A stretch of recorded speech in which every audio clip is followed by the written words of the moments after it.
For today's video mga sisilabs, mga lodi loves, ayan, flex ko lang po sa inyo ang aming ulam kagabi. Ayan, at niready ko lang po lahat ang mga yan.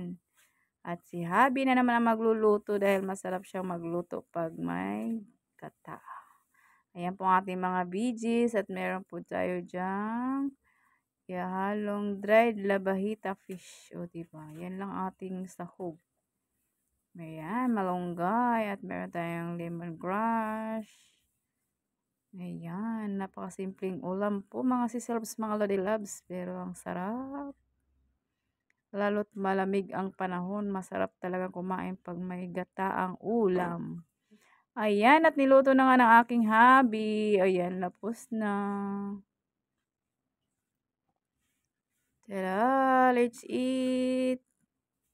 Thank you so much for watching. Ang sarap-sarap talaga, oh.